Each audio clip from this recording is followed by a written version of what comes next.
Nah, di sebelah kanan layar, kalau kami split layar menjadi dua, di kiri adalah di luar gedung KPU, dan di sebelah kanan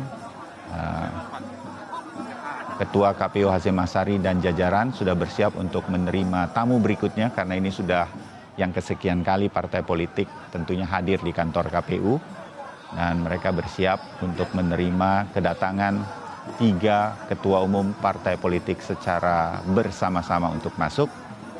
Di kursi-kursi yang merah, di bagian kanan maupun di kiri biasanya diisi dengan para undangan.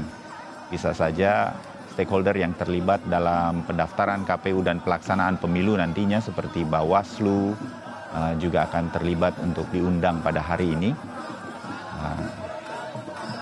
Walaupun tidak mungkin bisa setiap hari seluruh stakeholder dari pemilu 2024 hadir setiap hari di kantor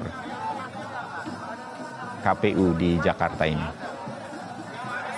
Belum masuk, kita bisa melihat masih menunggu para jajaran pengurus KPU yang sebentar lagi akan menerima kehadiran dari 3 ketua umum partai politik yang kita lihat sudah bersiap untuk melakukan pendaftaran. Kalau melihat dari sejarahnya, tampaknya ini baru pertama kali sebuah koalisi dari partai politik mendaftarkan secara bersama-sama. Dan biasanya memang koalisi baru terbentuk setelah atau menjelang pemilu dilakukan. Tetapi agak berbeda memang sebagai sebuah sejarah dalam demokrasi Indonesia.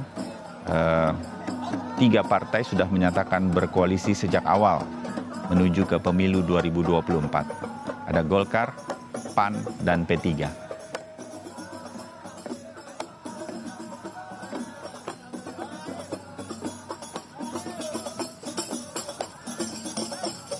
Pawai budaya seperti yang tampak di sebelah kiri biasa dilakukan oleh partai politik. Biasanya ingin melambangkan kekhasan dari masing-masing partai politik. Marawis seperti yang kita saksikan tentu diusung oleh P3,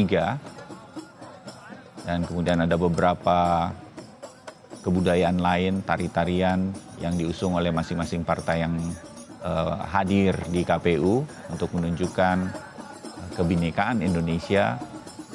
Dan juga yang paling penting adalah dari sisi pendaftaran ini mungkin masyarakat bisa melihat partai-partai politik ini sudah siap untuk mengikuti jalannya semua rangkaian menuju ke pemilu 2024. Kami juga sudah menyampaikan beberapa kali dalam siaran-siaran kami berkaitan dengan pendaftaran partai politik ke KPU untuk pemilu serentak 2024. Bahwa partai-partai yang sekarang sudah berada di parlemen itu tidak akan menjalani verifikasi faktual.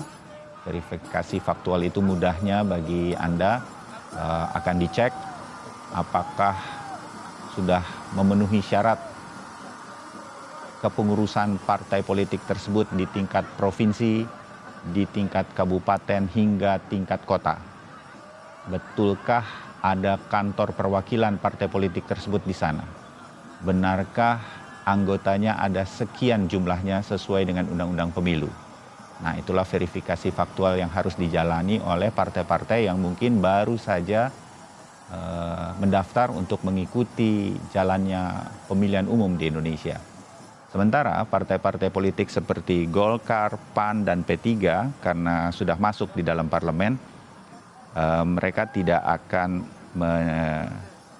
mengikuti verifikasi faktual. Tetapi mereka hanya dicek kelengkapan administrasinya saja.